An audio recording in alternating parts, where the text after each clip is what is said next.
Here. Lisa Skumas. Here. Deborah Williams. Here. Town Manager Matt Magley. Here. Town Administrator Here. Town Clerk Paul here. Thanks. Are there any changes to tonight's agenda? I wanted Trustee Hanson. Poll 7H. Okay. Any other changes? Seeing none, I'll entertain a motion to approve the agenda by Trustee Skumatz, second by Trustee Williams. All in favor? Unanimous. Thank you. That brings us to item number 4, reports, questions, and issues. Trustee Hanson, would you like to start? I attended the PAC 278 Cub Scout Blue and Gold ceremony, which is a celebration of the establishment of Cub Scouting or Boy Scouts in America, but it's also a time when our oldest scouts cross over to Boy Scouts, and I'm happy to say I'm very proud of Den 8 that all crossed over and achieved their Arrow of Light, which is the highest level you can get in Cub Scouting, and it happened to be my den. So a little bit sad, but it was really good to see them cross over successfully. A couple things I wanted clarification on. One, we saw last week the couple of businesses had some concerns about sign spinners and all that kind of stuff, and I wanted to get clarification on that. What was our rule? I understood that we were not going to allow them on major streets such as McCaslin, but I thought that they were fine to be in shopping centers such as in the middle of the marketplace if they wanted to, or up in Rock Creek Village in front of businesses. No, that provision of the code applies to public or private. Okay. So I guess I wanted to see from the rest of the board if that's something that we want to readdress, or if the rest of the board was under that impression too. But I would like to leave it up to, if it's possible, to the owners of those, where the businesses are in the marketplace in Rock Creek Village, if they want to allow a spinner out there. Perhaps not a sign spinner and a sandwich board and all that, one or the other at a time, but I'd like to consider that. And I wanted to see what the rest of the board thought about it. Well, Trustee Pennington and I have been big promoters of that, but we got outvoted last time, so if there's a change on the board's feelings about spinners, then speak up. I am not a big proponent of it. I'm willing to go along with a change to the code, if that, which is what we're talking about, temporary signs and so forth. And so, Portable signs, yeah. any signs, yeah. Go through our process, send it to the Planning Commission, see what they think, and bring it back here. But you know, I don't think they're particularly great, but I don't want to fall on my sword about that. But I think it's in the code now that they aren't supposed to be there, so if we're going to change it the proper way. Trustee Skumatz. I was happy with the code as it was, and I think we revisited the issue of whether people could be, out there with dancing signs and stuff just a little while ago, and I thought it didn't get passed, and I still feel the same. Trustee Pennington. We did that whole discussion, however, in the context of a specific request by Sears that specifically affected McCaslin, which has some traffic issues, and I would like to see it revisited in general, in a way in which we can potentially apply it where it would work. So I would like to see it revisited. I second that. I think that our businesses, if they can have an advantage by having some kind of advertisement that's catchy to the eye to either pedestrians or drivers, that will bring in business or make people aware that the businesses exist already, I would wholeheartedly support that. So I think that there's a majority to have that looked at through the Planning Commission, because that's our process. I'm personally completely opposed to that, because catching the eye of somebody driving on our street is low on the list of things that I want people to do in terms of safety. But we don't have pedestrian areas by the businesses. It's only drivers. Right. So, but it sounds like there's a majority for that. So, Trustee Pennington. I would like to have a broad discussion of this that would include not only sign spinners, but the 48-hour policy for signage that can be in the median, and sandwich boards. So, I think it all comes down to the temporary sign ordinance and the sign ordinance. Although part of it is related to, seems to me related to the conditions we put into PUDs and so forth, and what kind of signage they have in those places. And so there's an interrelationship But, yeah, let's start by looking at the sign ordinances and see what people think. Get great input from the planning commission, I believe, on that. Right. And then, Matt, I was hoping you'd give us an update on the Clear Energy Collective Solar Garden proposal. I had heard that they had done a presentation, and they had said that they'd inked a deal with the town of Superior. And I didn't think that that was the case, so I wanted to see what the update was with them. We have to work through a draft agreement that ultimately will come back to the board for approval, so that's the next step, is to work on this agreement. Okay. And then I attended a Rocky Flats Stewardship Council meeting on last Monday. Now, most of this overview I'd planned to further discuss at our meeting a little bit later, but I think a couple of things we can bring up right now. First, it was brought to our attention, and I'm not sure if the rest of the board was aware of this, that Rocky Flats is no longer in District 2, Jared Paulus's district. It's actually in District 7, which is Ed Perlmutter. So Say that again, Chris, I didn't catch what you just said. Rocky Flats, since they realigned the districts, Rocky Flats is no longer part of District 2 and Jared Paulus's district. It's now part of Ed Perlmutter's district of District 7. So if we're going to be lobbying any politicians, we may want to consider talking to Ed Perlmutter as well. He's actually been very involved with this, so I think that wouldn't be a difficult sell. His office has been concerned about that for a long time. Okay. The council approved a letter to Congress in support of workers from Rocky Flats and other nuclear weapons facilities. It's really just to prod the congressman along a little bit more to support any workers that might be sick from working at nuclear facilities, and not put so much burden on them, and not let the state of the economy affect how they're compensated, but they should be taken care of regardless. And that was overwhelmingly approved. Can I give a little background on that? I forget how many years ago, the Congress did approve covering Rocky Flats or Cold War warrior workers that were affected by the contamination while they were working. But the burden of proof in working through the processes to show the nexus between a disease and an individual has just gotten hung up in bureaucracy, and people are dying before they ever get compensation. And it's this letter again is trying to spur this process on and get Congress to support moving it better, and funding is an issue as well, because obviously if you start providing compensation, that's got to come from somewhere. But it has been a bureaucratic nightmare for the workers who have sought relief. And then we saw our normal quarterly report from DOE on just the status of the monitoring points on the property. And the focus was on GS1 and GS3, which is right on Indiana, points in compliance. So it was really kind of the same story, although there were several spikes in plutonium and americium. They were still well below the Rocky Flats Legacy Management Agreement, and definitely well below the national standard of drinking water. A couple of troubling points, though, is that where the gap, or where the spikes peaked, then there is no more data because there was insufficient water to take samples. So you have a peak that was higher than what it had been previously, much higher, and then there was no data available. So you wonder what would have happened if there was continuous flow of water. That would it have kept going up, or what? Let's see. They did say that upwards of 2/3 of the concentrations are naturally occurring of plutonium and americium. And then outside of this data, there's just no additional significant issues that were observed. That's it for now. Thank you. Trustee Cirilli. I have nothing to report. Trustee Skumatz.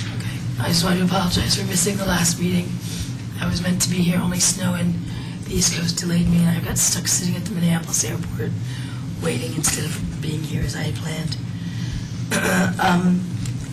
In the meantime, I think because I missed the last one, I may not have reported on a coffee buzz, and also that this last week I went to a consortium of cities meeting and we looked at some of the things that we'll be having presentations on for the next year. We had something on the transportation plan, improvements, very few of which relate anything to Superior except for a bikeway along 36, which didn't seem like perhaps the safest or best sort of road, but I think that's a done deal.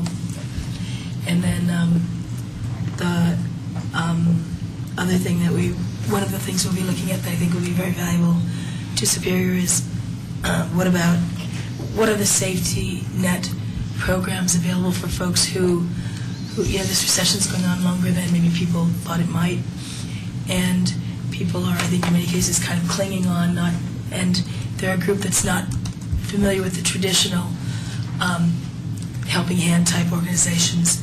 So we're going to try to get a better idea of what the safety net is for folks who are not the traditionally poor. So. Okay, thank you.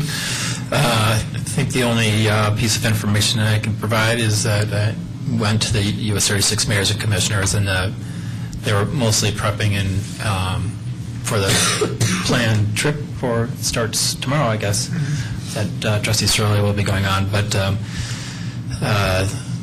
it was made pretty clear that the state's going to go from HOV 3 at a date certain. I think it's in the January 1st of 2014 or 15, I forget which year it was, but I'm getting the hand signal as 5, so it's not a completely done deal, but I think the writing is on the wall. So.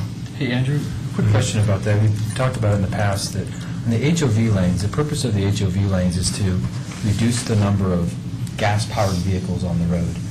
And I'm wondering, has there been further discussion about allowing 100% electric vehicles in the HOV lane, since they're not producing anything to what internal combustion engines would? So the answer is I don't think that that's been discussed, unless I could ask the HBTE folks whether or not that's been reviewed. Really, the pricing policy for the managed lane is really to make sure that there's free flow of bus rapid transit. And so that's, I think, really where this is coming from. And I don't think that the electric-only vehicle has been discussed, but I can research that and get back to you. Can I add to that? At Dr. Cobb, someone mentioned that as far as the study that HPTE was doing with increasing the HOV from 2+ to 3+. So they said they would get back. And I think we'll probably talk about it at our board meeting, our retreat that we have, I think, 2 weeks from now. Okay. I might request staff perhaps could make that contact and see if we can get some more information about it, if that's okay. That's all I had. I'm a skeptic on this increase in the HOV numbers. Has somebody done a study? They're working on this to figure out how many HOV 2 cars, 2-passenger cars, are going to be thrust back onto the main drag when we tighten this up to HOV 3. It seems to me it's going to have a pretty significant impact in terms of congesting the main streets. I hope somebody studied that. It'd make a lot of sense. I'd have to Sure do. also ask staff to figure out what part of the study is being done. I know that there is a revenue study that would be sort of related to that in terms of the number of cars that would be in the lane, so perhaps we could derive some data from that. I just don't know. So. Well, the HOV 2 doesn't pay. HOV 1s pay. So I think we should go to any available source. One would hope that we're not basing our model on some other city's model where they're not comparable for some reason. So to me, I see a lot of 2-passenger cars. I, at the current time, don't see a lot of 3 or 4 or 5-passenger cars. I think there was some conversation about that HOV 2 really doesn't do anything because the HOV 2s are already there, and that you're not going to, what you're trying to do is change behavior. And then if you have HOV 2, you're not changing anybody's behavior because they're HOV 2 and they're going to continue to drive in that lane. It won't make any difference. So that was some of the conversation. But once again, I think that you're looking for some data, and we can see if that's available. And I think Trustee Hansen's idea makes a lot of sense too. If they're non-gas-powered vehicles, should be rewarded, in essence, right? HOV3 and electric. Exactly, that would make more sense to me. So obviously, this won't be our decision, but we can bring it up with the state. I will throw in one reason why there was an issue with the electric vehicles, in the fact that it was not just reducing vehicle miles driven and air quality, but also so that the miles driven on the roads didn't dilapidate the roads. It's quick.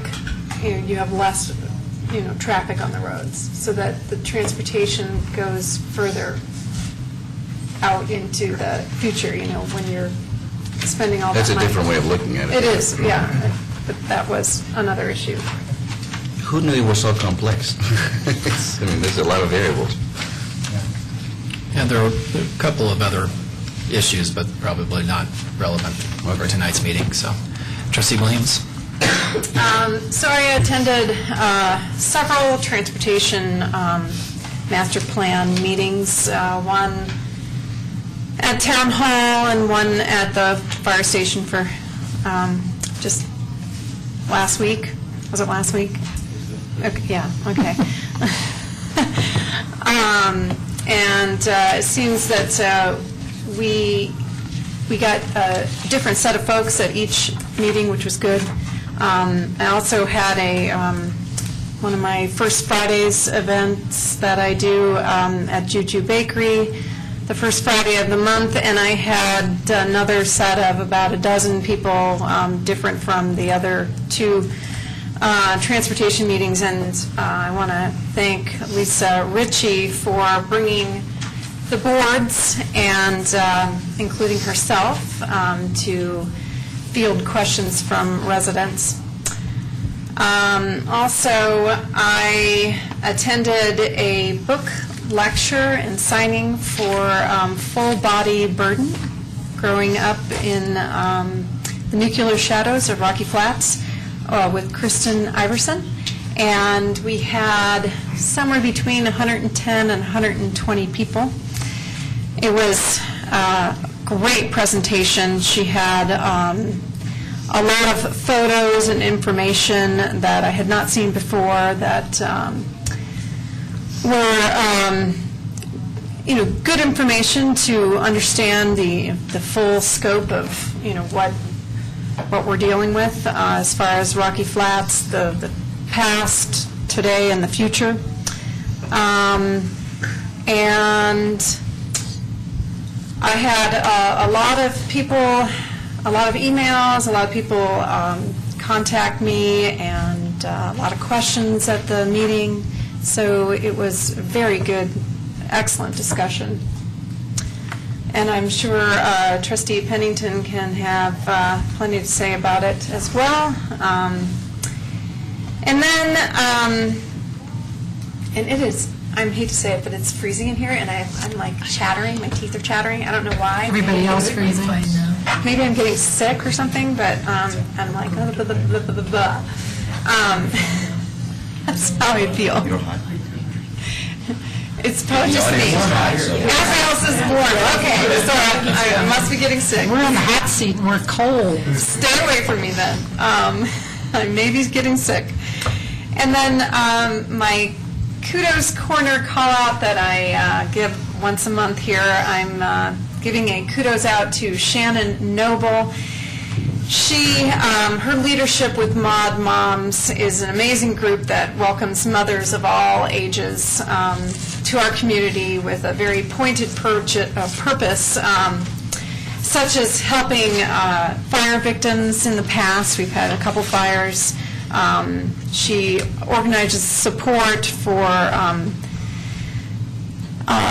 tragedies that happen in our community. She organizes book groups, volunteers for the El Dorado PTO, and numerous other charities that she promotes. I kind of consider her the go-to resident if you're looking for support and a local connection. So thanks to her for helping in our community.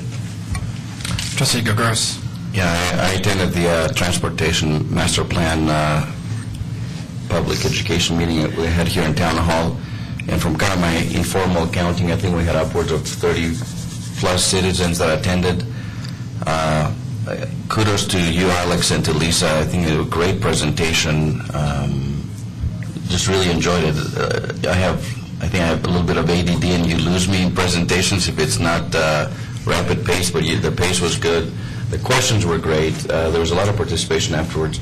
So it's really nice to see when we open up Town Hall for citizens to come down and get educated, to see that kind of participation.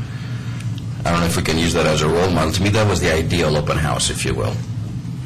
So thank you, Alex, and I don't know if Lisa's here, but thank her as well. Thank you. Trustee Pennington? I thought the second one was the ideal open house. We tweaked it a little bit. I liked the first one, but the second one was even better. So I like those tweaks, and I guess only Alex and I will know what they were. But so agreed. Those I, of course, would like to get more than 15 residents at each meeting. I would like residents to know that a lot of work goes into these. There's a lot of benefit to be gotten from them if you just attend. So, but I think the 30 or so who did show up, and then the additional dozen or so that showed up at Deb's event. The Kristen Iverson presentation was extremely powerful. We, in fact, went twice. We went to the one in Arvada, which was the night before our event. They had about 70, 75 people in Arvada, and we had 110 or 115. So in the course of those 2 nights, we saw about 190 residents and from the region, and got to speak. Nobody was speak to them all, a lot of them anyway. Nobody was in a rush to go home, and what was intended to be about an hour event ended up being about a 2 to 2.5 hour event. So a lot of interest in that subject in this area. And then I just want to throw out to the board, we're having trouble scheduling our board retreat. Phyllis told me at the outset that we're now at April 29th, and I happened to mention to Matt that perhaps we should use a work session in the coming weeks as an hour, or maybe we can even start the work session at 5:30 so we can do an hour and a half and get to this earlier rather than later. So am I seeing head nods in favor of that? I would do, if we're going to, because the time we would spend together in an actual meeting would be like 3 or 4 hours. If you want to do a work session, let's start it at 5 and go from 5 to 7. Great. Have dinner? Yep. Great. I think that makes more sense. Otherwise, it's going to be halfway through the year before we get together. That's all for me. Do we have, what's the next meeting in March? Do we have a work session planned already for that? March 11th, that was the transportation plan. We could bump that to the 25th. Honestly, I would be in favor of that. I agree. I would do. All right. Thanks, Town Manager. Just a couple of quick things. We continue to meet with developers on the Calmonte property and the Town Center property, so we've had quite a bit of activity on those 2 properties, so hopefully we'll continue to see progress as far as finding the preferred developer of those 2. The FDIC still has the Calmonte property. That continues to be the holdup with that property. So. What was the second one? The Town Center. Oh, okay. Yeah. Calmonte property. So I've scheduled the chief from Rocky Mountain Fire to be at our next board meeting to give a presentation during the regular meeting, and then the dinner with the fire board prior to leave the work session for that. That's the 25th, right? Right, February, yep. RTD, the county commissioners appointed former mayor, Louisville Mayor Chuck Sisk to be the new district. I'm not surprised. When I saw the list, I knew that he was going to be the one. Yeah, they had, Susan Osborne. It's very hard to ignore. but he'll be our representative under District O. I think that was it. Thanks, Town Attorney. Town Clerk. Thank you. That brings us to item number 5, public comment on consent agenda and non-agenda items. George was here. Wow, that was quiet. Okay, seeing none, that brings us to item number 6, presentations, and tonight we have the Superior Chamber. And welcome, and thanks for coming. Thank you, trustees and staff. I have not seen you since last month, so just had a few items to touch on, I guess. Along the same lines as the transportation breakfast that many of you attended, I would like to also express our thank you to the special breakfast that was put together for the business owners. We had over, I believe, 12 businesses represented, some of which, honestly, I never see at anything, as well as a few that have been at the table for many of the discussions, namely on the corner next to Superior Liquor and Brakes Plus. But again, it was another well-described changes that are up and coming, and I think everyone appreciated that. So thank you again to staff for allowing the Chamber to be part of that. Second point I wanted to let you know about is our community directory and business guide is in close to production. Honestly, it lays in my hands to do some proofing and last-minute touches with our graphic artists. But wanted to let you know that we are in the process of kind of expanding our reach. 80027 is a large zip code, as we well know, and not all of it is just Superior. So we are strategically picking some business areas just across the bridge. So to try to hit on and really expand our reach and let them know what businesses are here. Because as I was told by one chamber member in the last week that maybe I haven't gotten the direct clients that I thought from my membership in the chamber, but I'll tell you I have the best partnerships and services that service my business that I could not have had without the chamber helping me meet those people and get to know them. So whether it's a bookkeeper or a website designer, they really helped them develop their business. So another point that I pointed out, I believe the last time we were here together, was renewals. We actually are in the process of that and confirming with the last of our membership, but on the exciting side is we have over 15 new members, which is about typical this time of year with the directory and production, but some great businesses that we're excited to welcome to the chamber. So if you're ever in need of something to peruse, I would highly recommend you check out our website, and if you get a chance, say hello. Many of them are here in Superior.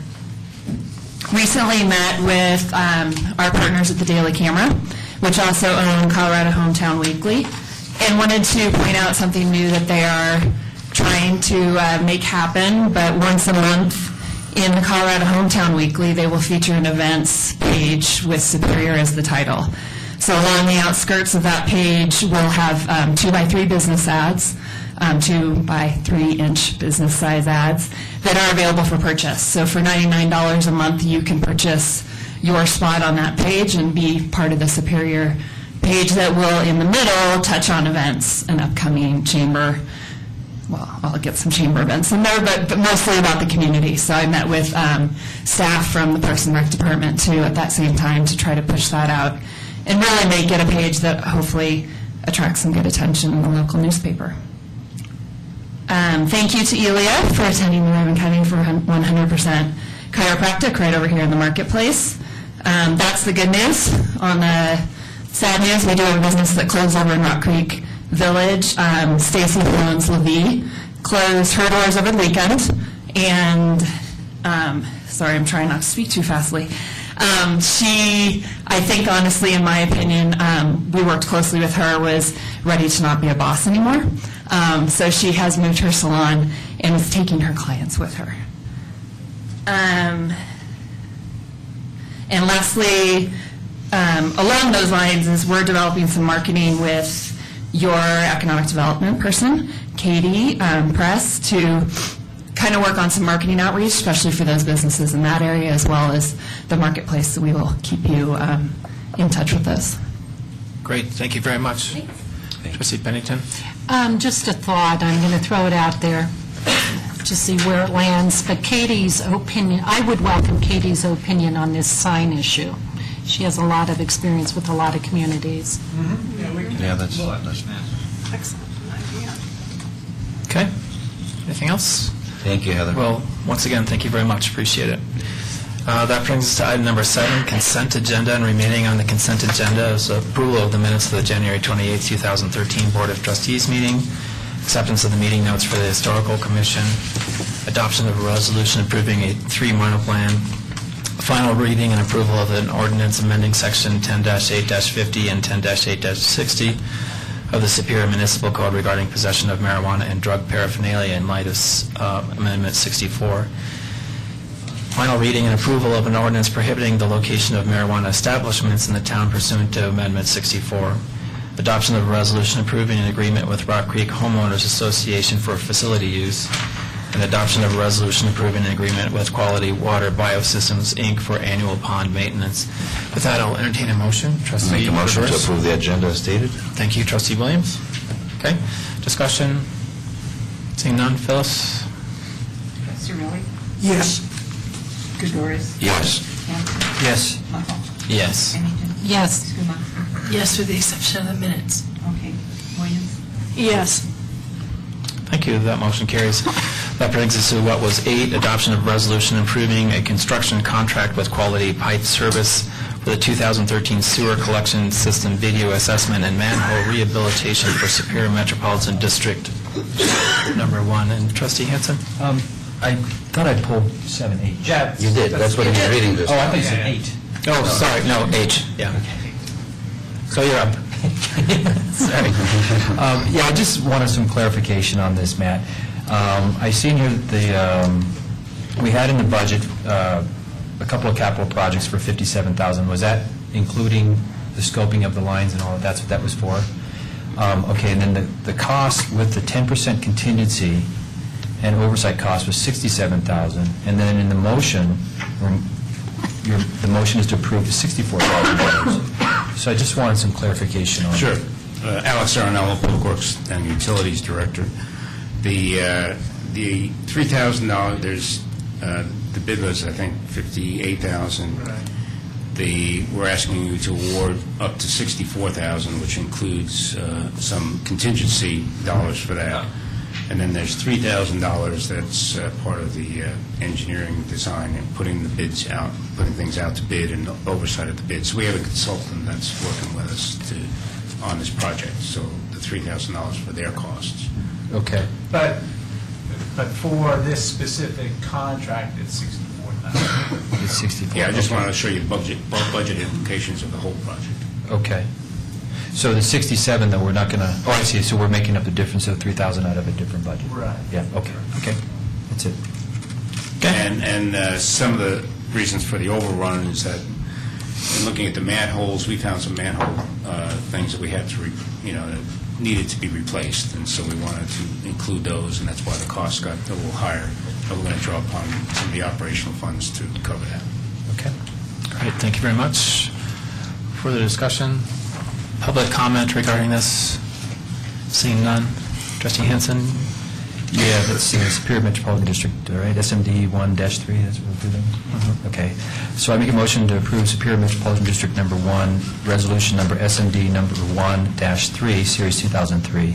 The resolution of the Board of Directors of the Superior Metropolitan District number 1 approving the construction contract with Quality Pipe Services for the sewer collection system video assessment and manhole rehabilitation for 2013.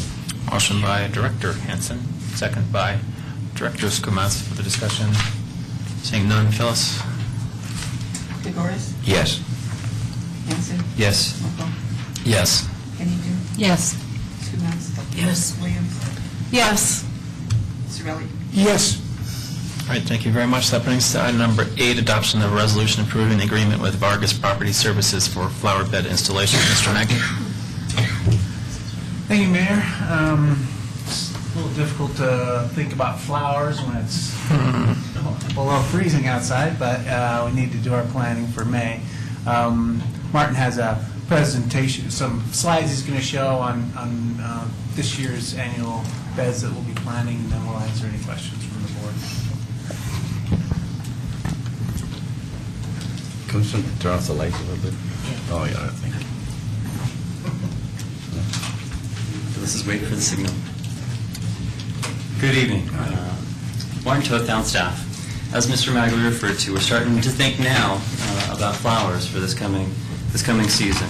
We spent a lot of time over the winter months thinking long and hard about what to do, both program-wise, construction-wise, and also landscape-wise about what's going to happen over the course of that coming growing season. And spending some time on one of the main parts of the annual landscape maintenance plan includes the 20,000 or so square feet of annual work that's done on the planter beds around town for both annual flowers and for perennial flowers. So as a recap for the board and for anybody who's watching tonight and isn't familiar with the work that's gone on in the past, in 2011 the board approved moving forward with a proposal to begin shifting away from installing solely annual flowers and to begin installing some perennial species of flowers that would become established over time, and thereby reducing the need to rip out all of the annual flowers and replace them on an annual basis. So we have a little bit more plant material that has a chance to get established over time in some of the plant beds. So the schedule that we've been working from calls for 80% of the town's plant beds, flower beds, to be converted over to perennial species. The main locations for these perennial beds are generally in the interior areas of town. If you think about the interior pocket parks and some of the fingers of green space that are interior to neighborhoods and sometimes connect the green spaces between neighborhoods, and some of the connection points where you see trails come together between the two neighborhoods. Those are the most effective places for perennial species. The pedestrian traveled areas are generally the best spot to have a perennial plant versus the color of an annual. The areas that would continue to be planted with annual flowers include the higher traffic areas. If you think about the monument signs along Caslin and along Colton, think about the plant beds at the marketplace, and think about some of the medians around town and the primary streets through town that have a portion that is dedicated to annual flowers. Those would be the areas that continue to have annual flowers even after this conversion process is completed. And like I mentioned, the annual color, the splash of color, the more vibrant color is what's more appropriate at the higher speeds that vehicles travel versus pedestrians, when you can have a chance to look at the more subtle shape and color of perennial species. So slower traffic perennials, faster traffic annuals. So with the agreement that the board considers tonight, staff is proposing to continue with the next increment in our schedule and convert 12 beds this year from solely with the annual plants, and then to include perennials this year. And this would be done, again this year, staying within the budget that has traditionally been spent on flowers on an annual basis for several years. So this program started in 2011, like I referred to. So with 2 years of experience and dealing with some of the challenges that have come up, I think we've found some ways to get around some of the challenges that have come up, specifically the drought. Last year was just a tough year, no matter what the kind of landscaping it was. And then we've also had some rodents, we've had some rabbits, caused some pretty significant damage in some of the beds around town. But getting through this first couple of years and trying to figure out some smart ways to do this going forward, staff has worked with the town's landscape contractor to update this year's color program to include more of a mixed style, or a cottage style, where you have several different species of plants and plantings planted all together. A lot more variety in the types of species and the types of plants that have been planted in the last couple of years. And also this year, we'll plant some annuals in with the perennials as a way to maintain a more consistent appearance for those beds until the perennials are able to really fill in and become more established. It's a way to kind of get through that growing phase, that initial transition. So included in the packet for tonight are some slides that are used to illustrate some of the examples of plants that are going to be included in this year's program. It shows some typical configurations. Here's the North Pool building. It has a mix of annuals and perennials. And then a couple of the monument signs. Here's Rock Creek Parkway at McCaslin. One on each side. You can see the kind of eye-shaped pattern and then the mix of the different species using both annuals and perennials. Again, this year a lot more variety, a little different color, a little different height. I'm using some grasses and to try and find some complementary ways to get to more of a cottage style, like I mentioned before. Indiana and Colton, and some of the medians. And then I think this is the 6th slide. This shows the perennial beds that are scheduled for conversion this year. This is the 12 beds that I referred to earlier.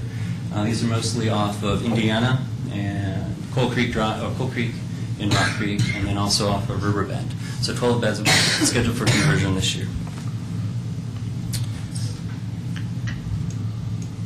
So that covers kind of the main ingredients, the essential components of this agreement. Parks and Open Space Superintendent Alan Macbeth is here. He has worked diligently with staff members from Vargas Property Services. Victor Vargas is here, and also Elena Vargas is here. I'd like to recognize both Alan and Elena for spending a considerable amount of time to put together this proposal this year, really building on the experience of the last couple of years. If you have any questions, we'll be glad to try and address those. Great, thank you very much. Questions from the board? Trustee Gregoris? Yeah, Trustee Williams. So I know you've stated before that we're on a 5-year plan, that at which point we'll have like 80% will be perennials, right? Yes. Is this year number 3? 3, that's what I thought. Okay, just wanted to make sure. Trustee Williams? And so when we began looking at perennials, the original goal was to reduce how much we spend annually on these. Currently, every year it's been about $98,000, somewhere right around $100,000. And I'm wondering, are we going to be reaching our goal of spending less annually for these flower beds? I could project out into the future a little bit. I'd like to think that once the annual or the perennials become established, they'll have a lot more size, and we'll have filled in on some of the beds that won't require that labor, and then also the replacement of the annuals that have happened in the past. So, if you think about the beds that have been converted so far, those aren't going to require as much plant material. So, after 5 years, we predicted, or I think originally predicated the budget on a 5 to 10% annual decrease in expense over time, not controlling for things like rodents and drought. But all things being equal, we planned on about 5 to 10% a year decrease as the perennials become more established. Once we hit the 5-year or after the 5 years? Once we hit the 5 years. Okay. Each year compounded? Mm-hmm. So Yes. maybe a 50% reduction? Or no? I'd like to think that I could predict how the perennials are going to work in 5 or 10 years, but I couldn't give you a hard number. I'd like to think that there'll be an order of magnitude. If we spend maybe $100,000 a year, I'd like to think that at the end of 5 years we'd be able to budget a little bit less. Hopefully, if I had to guess, maybe 75-ish, maybe 25% decrease, but it's a little too early to tell exactly how much decrease. But that is our goal? Yes. Okay. Trustee Pennington? My compliments on this program. I'm in a good mood tonight because this program, I really like how it looks. To answer Deborah's question, on an inflation-adjusted basis, today's 98 is less than 3 years ago's 98. So I think we are making progress. Also, I would like to point out that to the residents who may be listening who have complained about Colton and Indiana going up to El Dorado K8, I love the way in which the flagstone has been laid in those corners of those long medians to create a bed, and I'm eagerly anticipating the cottage color that's going to be in there. I think it's a fabulous idea to confine within a certain parameter those beds. So, I think I'm really looking forward to it. Hopefully we can contain the rabbits.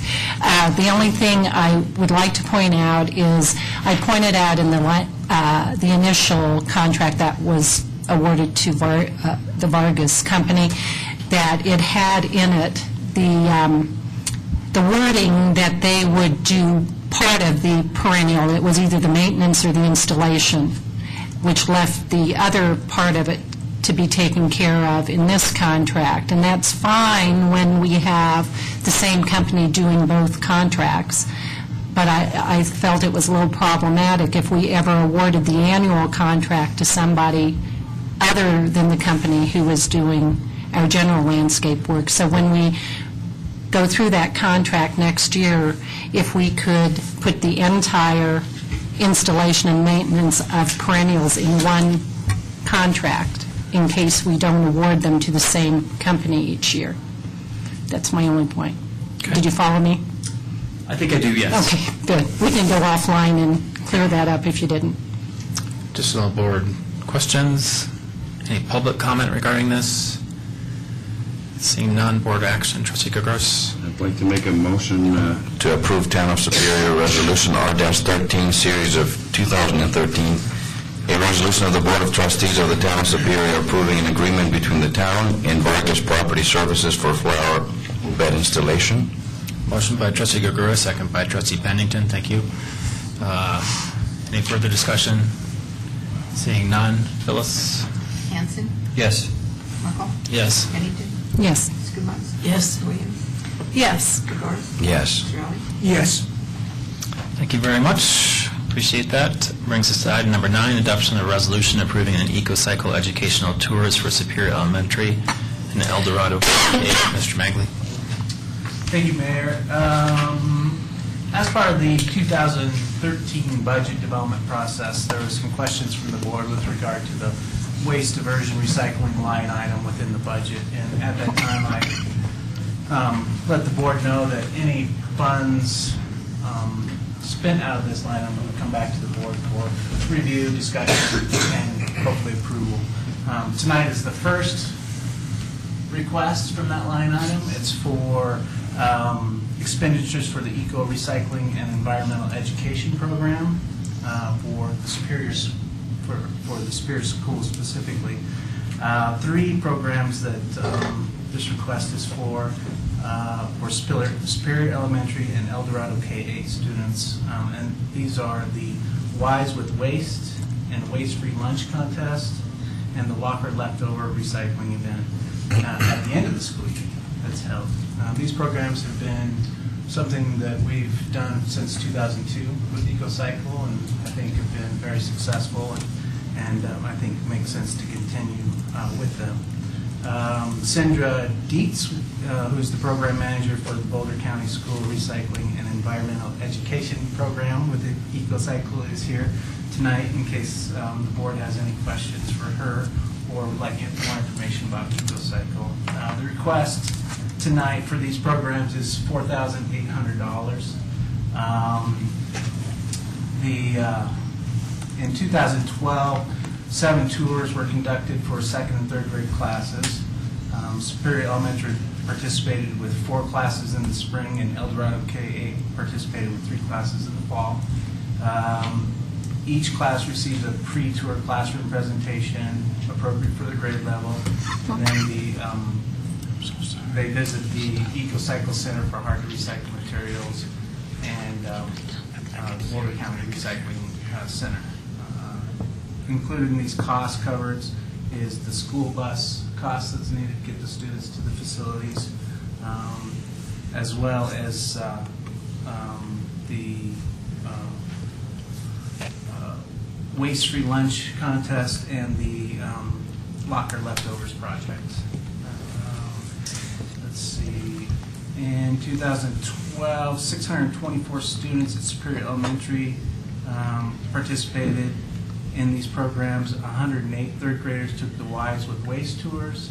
516 kindergartners through 5th graders participated in the waste-free lunch contest. And then at El Dorado K-8, we had 537 students, plus teachers and volunteers participating, with 87 2nd graders taking part in the Wise with Waste tours, and then 450 6th, 7th, and 8th graders participating in the Locker Leftover project. We had a couple of attachments with your packet from, one was a science teacher, I think, from Superior Elementary, that for your review, and then another one from, I believe it was a parent of one of the children. So with that, the request again for $4,800 out of the waste diversion recycling line item, and happy to answer any questions you might have. Thank you very much. Questions from the board? Trustee Williams?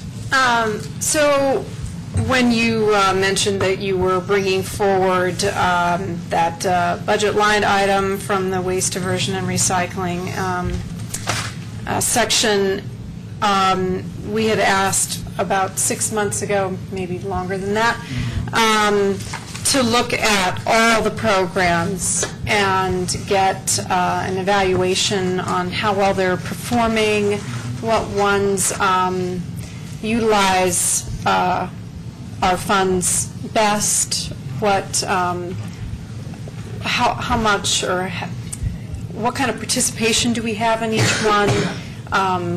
Which ones actually service our community the most, reach the most number of people? I mean, there's a number of different factors. And so I'm still wanting to know that information, and this plays into that. Yeah, I had that in the digest to go out last week, but there's a couple questions that I needed to get with my staff on before I wanted to send it to you. So that's what we're doing this week, and it should be in your digest this week. Oh, so you will have that report? Yes. Okay. Well, that will be, I'm really looking forward to seeing that.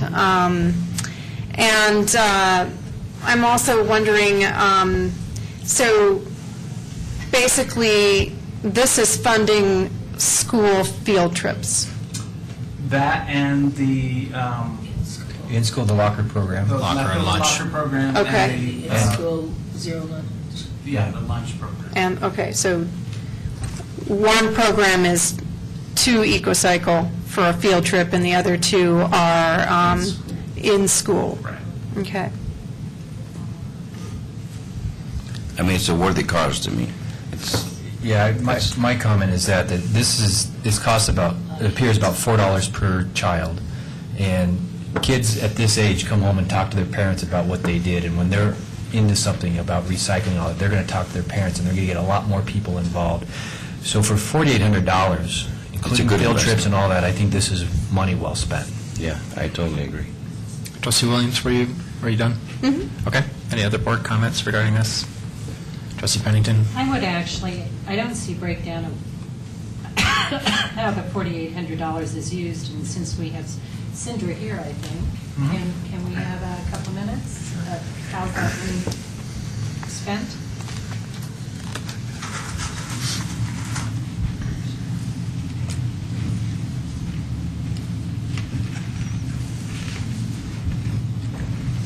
Welcome, and thank you. Thank you. So your question, I'm sorry. Your Name question. name and just kind of title or whatever. Name and title. My name is Cindra Dietz. I work at EcoCycle, and I am the Boulder County School Recycling and Environmental Education Program Director. Thank you. So the question is simply, $4,800 is what's being requested. How is that money used? I think I should preface my answer with saying that neither the town nor myself dictates exactly what the schools decide they would like to have in the classroom. What we've put before you was what happened in 2012. That is what has happened almost every year since the inception of the project. But there can be a little bit of a mix and match because we want to make sure that when we cover, say, second grade, that we cover all the children in second grade, not just 3 out of 4, and the number of classes in each grade level tends to vary each year. So working with the staff, we've allocated the funds in a way that made sure that all children were covered equally. Typically, it's going to be 7 or 8 field trips a year. The field trips are about 355, I believe, a piece, which about 50% of that covers the bus, and the other 50% of that covers my staff time and promotions, et cetera.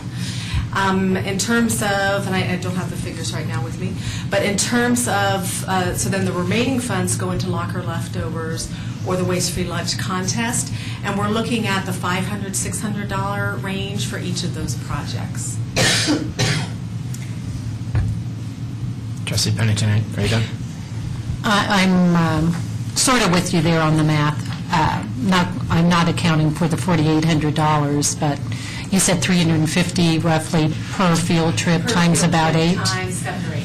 Right. 7 to 8. And then another... If you wouldn't mind, just at the microphone, sorry. I'm sorry. Just Right. trying to look at. And so I'm not seeing all of that 4,800 accounted, but when the school puts, for example, I don't have youngsters in the elementary realm any longer, so waste-free lunch or locker leftover educational program or contest, just give me the bare bones of how that what that contains. The locker leftover program? Yeah, for example. And I'm just sorry, looking up my invoices too, so maybe I can be more specific.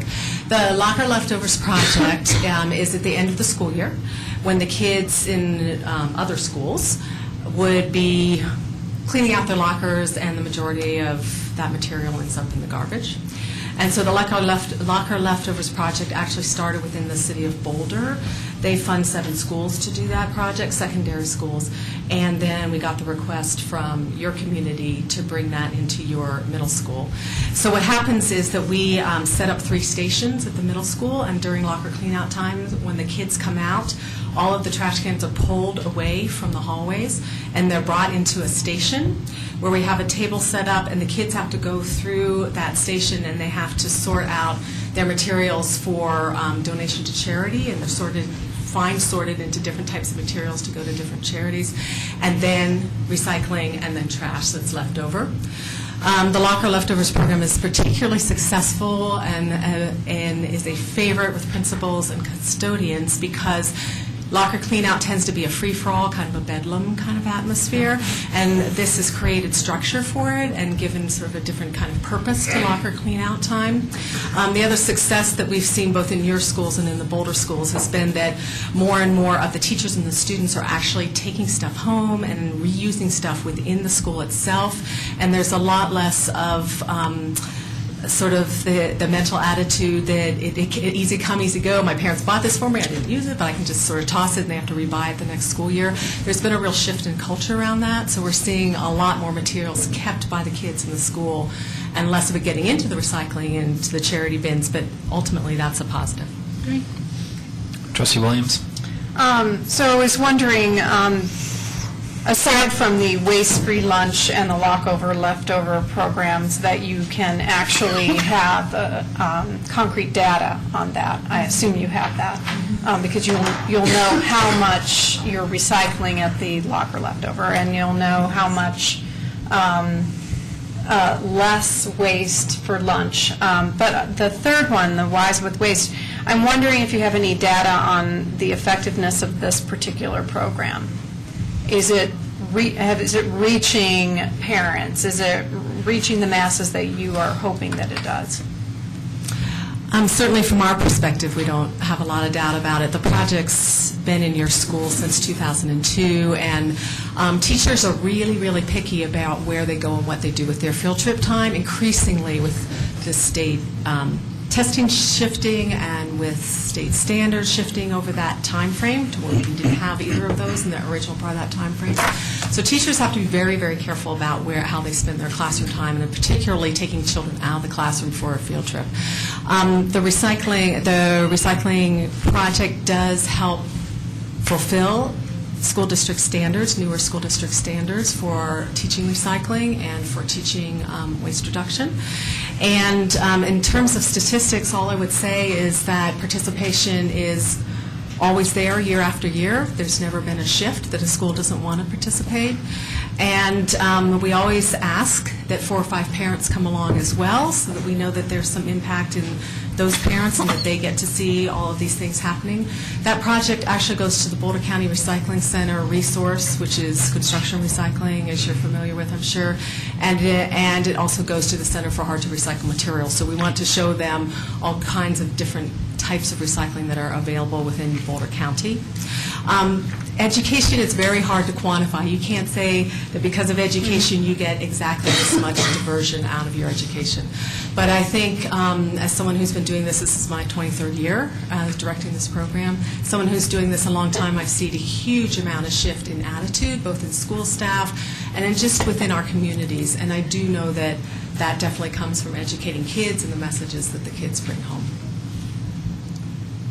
So I'm also wondering do you actually look at any of the data on these programs to see how effective they are?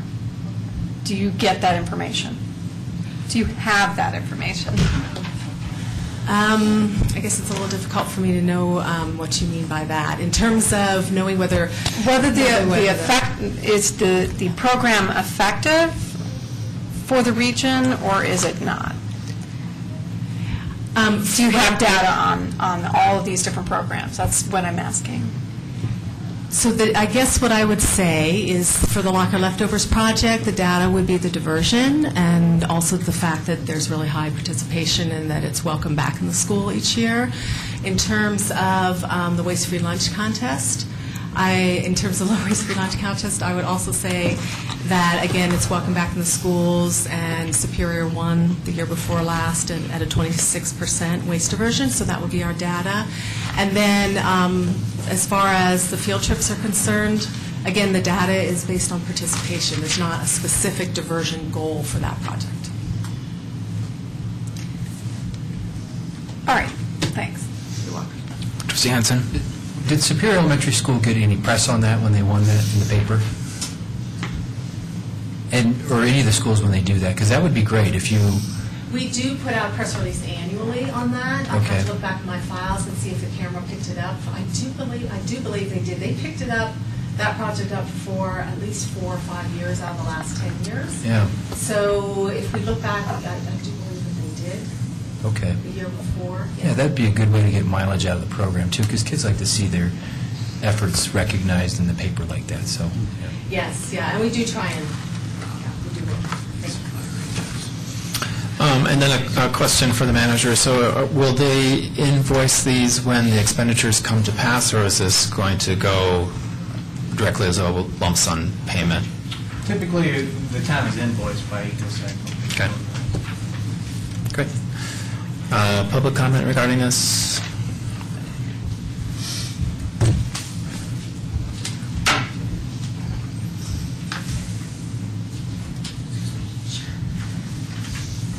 Jim Payne, Superior resident. I was just curious, do the principals request this? I mean, what's the process in the school by which, if I may ask, by which this is requested and becomes part of the curriculum?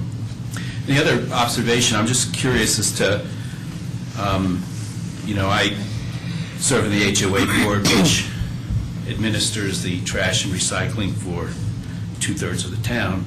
So we're very involved with this and concerned about it. And I'm just wondering if there are not ways to publicize and encourage recycling through the entire community of 12,500 people, rather than focusing just on elementary school kids. That could be part of it, but it would seem to me that a program that goes beyond that might not even cost money if we use the media and volunteers of the various organizations might have more impact. Just wondering if that's ever been looked at. Okay, thanks. Would you have information about how the requests come?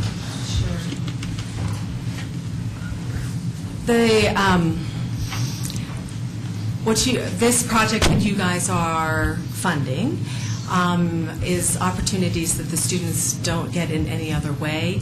They do have other environmental education opportunities that are funded through the county and through the school district, but these particular ones are specific to the town of Superior with your monies. As far as how the requests come, it's historic at this point. We contact them and we say, are you ready to set it up for this year? And they basically say yes. As I said, it's always full, it's always popular, the requests are there year after year. The requests do come directly from the teachers themselves, as opposed to from the principal. The principals are well aware of the program, and I think they're actually quite grateful for it because it does help them fulfill their state and school district standards related to sustainability and related to recycling. Great, thanks. Any other public comment regarding this? I think you do bring up an excellent point that we should always see how we maximize town-wide recycling opportunities, but this hopefully is a part of that. Any other board comment or questions? If not, board action. Trustee Sorelli? I move that we approve Town of Superior Resolution Number R-14, Series 2013, a resolution of the Board of Trustees of the Town of Superior approving an expenditure for EcoCycle recycling and environmental education program in Superior Schools. Motion by Trustee Sorelli, second by Trustee Skumatz. Further discussion? Phyllis? Buckle? Yes. Hanson? Yes? Horace? Yes. Sorelli? Yes. Any? Yes. Yes. And I'm going to say yes, but on the condition that we see the report of the bigger picture. I don't want to keep approving each program not knowing what the bigger picture is. That's a yes, Bud. That is a yes. That's a yes, but. All right, that motion carries. Thank you very much. Appreciate everybody's time. That brings us to item number 10, adoption of resolution approving naming of the Town 9 Park site. Mr. Magley. Thank you, Mayor. Last year, the board had a conversation with Jim Payne, who's the chair of our Parks, Recreational, Open Space, and Trails Advisory Committee, whether we wanted to proceed with going through the process of renaming what is currently now known as Town 9 Park. And the board had given direction that they would. ProStack and Jim Payne and town staff and Historic Commission went through a process similar to the one we did when we renamed the park to Autry Park down by the wastewater treatment plant. And I believe Jim Payne has going to present the recommendations to the board and maybe some information on the process. Sure. Great, thank you very much. Good evening, Board. Jim Payne, ProStack Chair, which is Parks, Rec, Open Space, and Trails Advisory Committee, which for those watching are 9 citizens appointed by the board to advise the board and staff.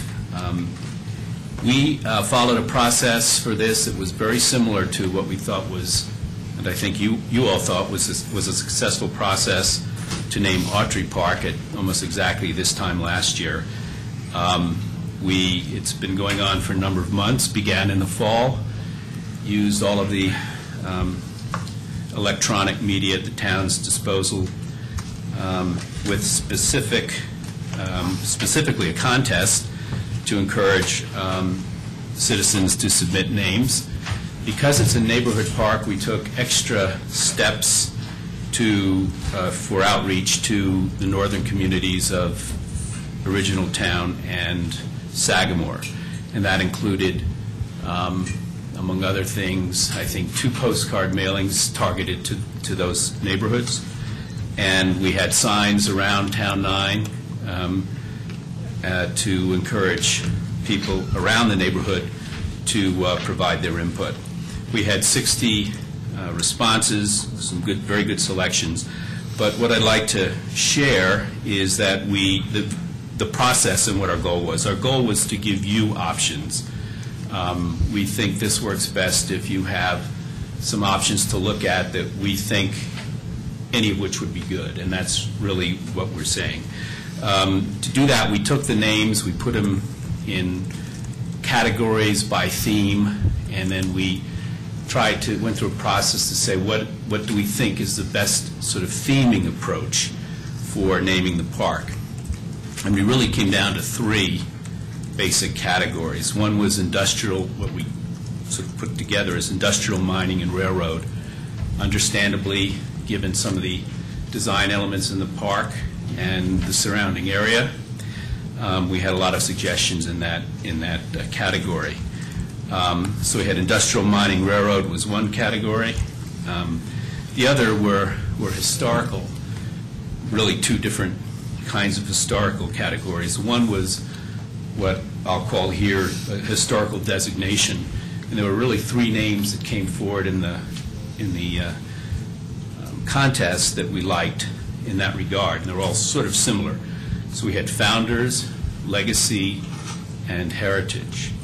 And they all work in a similar way in that they allow us to give an historical designation to the park while allowing for the identification and naming and memorials, if necessary, of the many different elements of this park.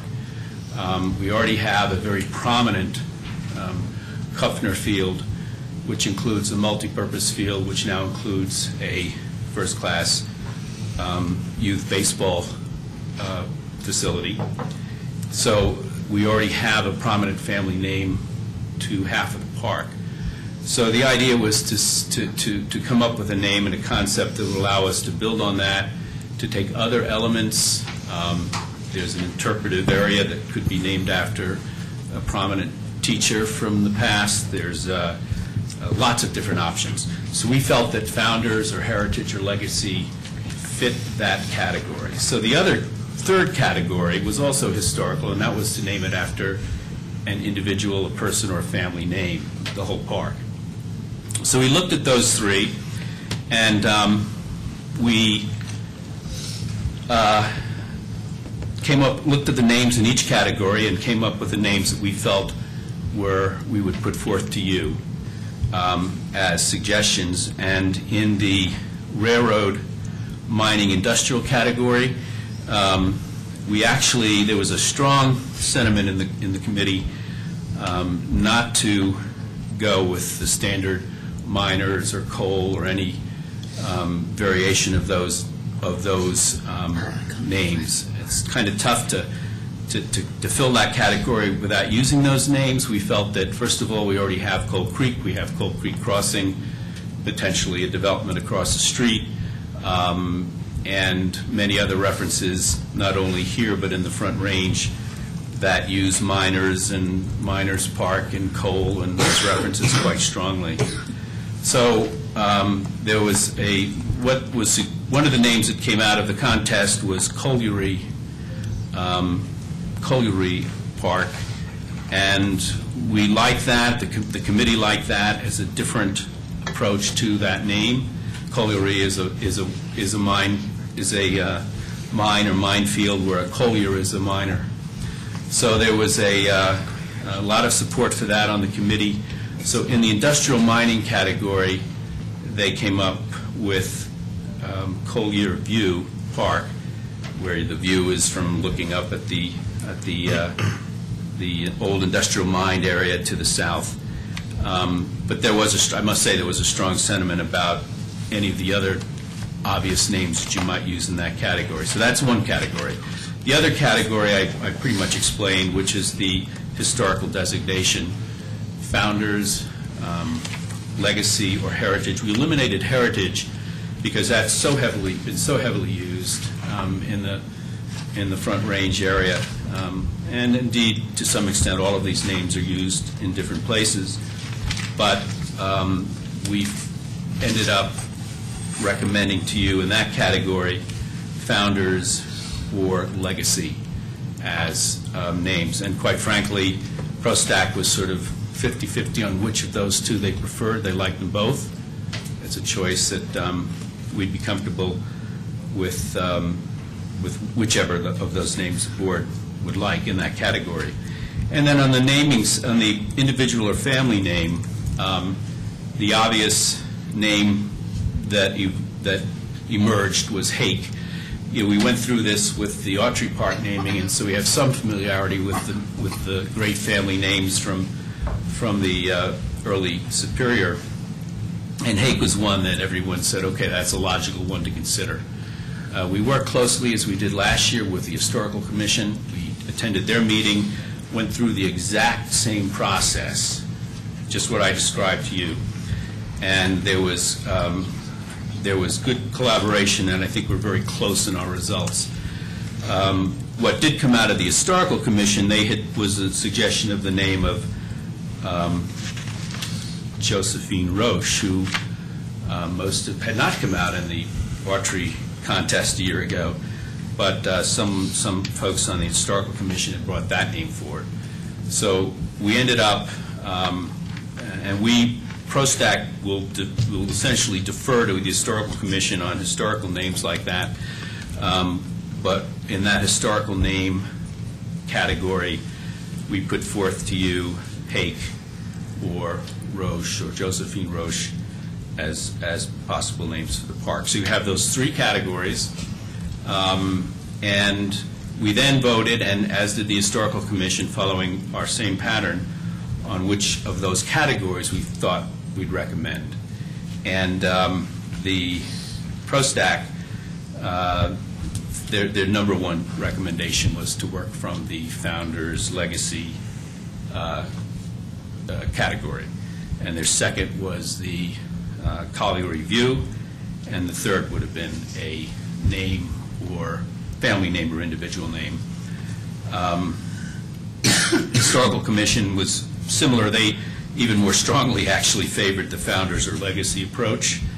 As number 2 would have been Hake or Roche, and number 3 for them would have been College Review. So across all of them, it's safe to say that both PROSTAC and the Historical Commission have recommended as the best category to work from is that legacy founders. We think it offers a really good approach to naming this park. We also know that eventually across the road there could be significant opportunities for naming for some of the founding and historical families and names that have not yet been used. And that's our recommendation. But we're happy with any of the names that I put forward. I'll only mention one other that we threw out, and that was Depot. Depot Park was a very popular name across both the committee and the commission, but we felt it was just too far removed from where the actual depot was. It didn't really make sense. So we eliminated that for that reason. Great. Thank you very much. Appreciate it. Trustee Williams?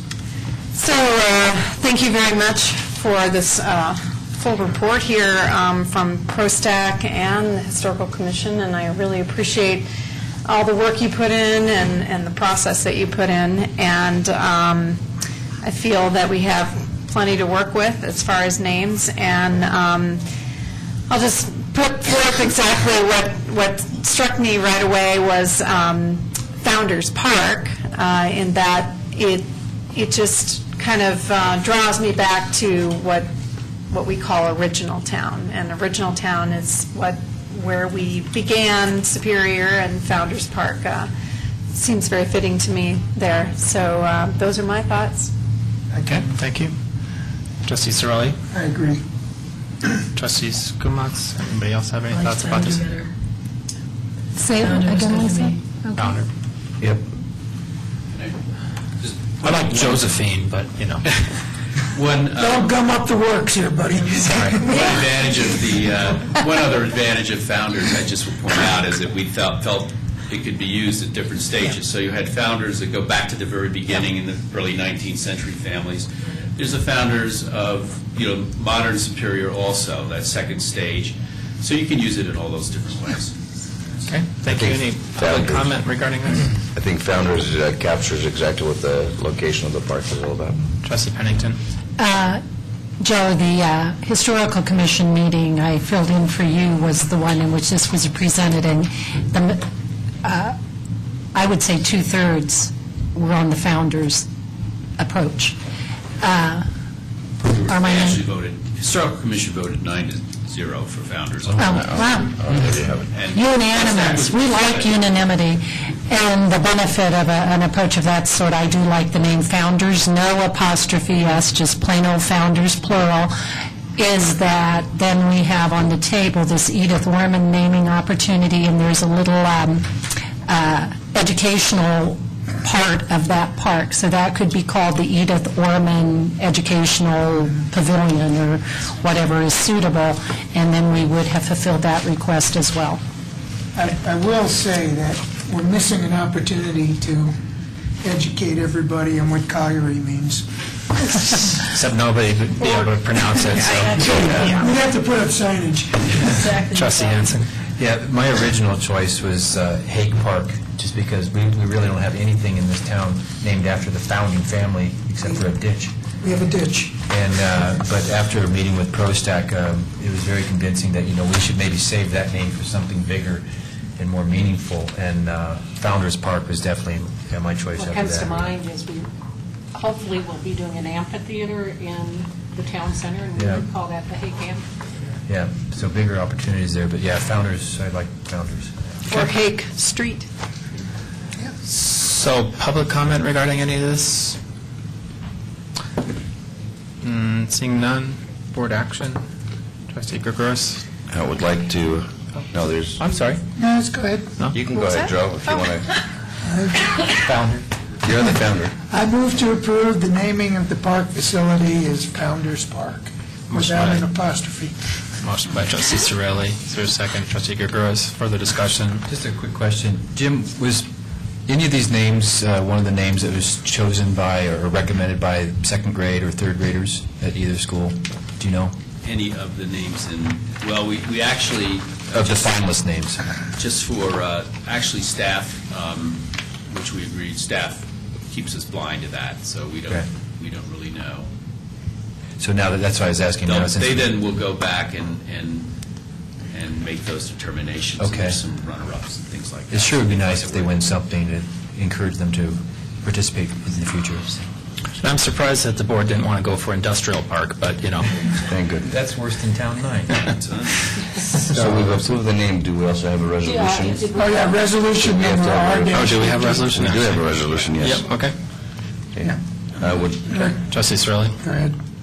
I'd like to make a motion to approve Town of Superior Resolution R-15, Series 2013, a resolution of the Board of Trustees of the Town of Superior approving the naming of the Town 9 Park project site To be as Founders Park. without an apostrophe.